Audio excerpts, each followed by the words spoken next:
আসসালামু আলাইকুম রহমতুল্লাহ বারকাত। আলহামদুলিল্লাহ, আল্লাহর অশেষ মেহরবানিতে আমরা আমাদের দুষ্ট গরুর যেই সফলতা এটা আমরা অবশেষে পেয়েছি।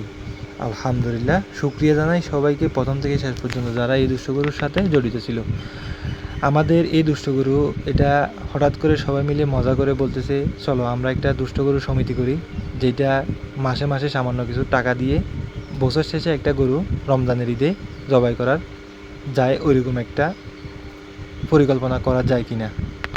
ধন্যবাদ জানাই আমাদের বড় ভাই সাইফুদ্দিন মানিক ভাইয়াকে। ওনার অক্লান্ত পরিশ্রমে এবং ওনার উদ্যোগ ছিল সর্বপ্রথম। ওনার উদ্যোগের কারণে আমরা এই দুষ্টগরু সমিতির দুষ্টগরু জবাই করতে সফল হয়েছি এবং সবাই মিলে একটা সিদ্ধান্ত নিলাম যে প্রতি বছর এভাবে আমরা আমাদের এই দুষ্ট গরু সমিতির প্রতি বছর একটি করে গরু জবাই করব।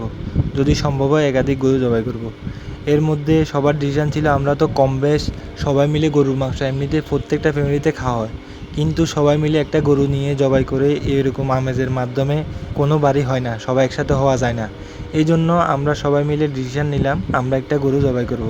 হই হুল্লা করে সবাই গরু কিনতে গেছে এবং গরু কেনার পরে যে যার মতো কাজ করেছে এবং ভাগ বন্টন করে সুন্দরভাবে আমাদের এই গরুর 1 বছরের অক্লান্ত পরিশ্রম সফলতা পেয়েছে।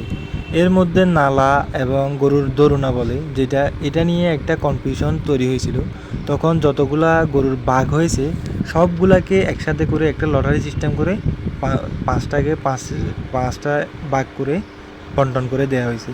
আলহামদুলিল্লাহ সবাই খুশি এবং কি সবাই অনেক স্যাটিসফাইড হয়েছে আমাদের এই অভাবনীয় উদ্ভাবনের জন্য এবং সবাই মিলে এরকম একটা আয়োজন করার জন্য। আল্লাহ হাফেজ।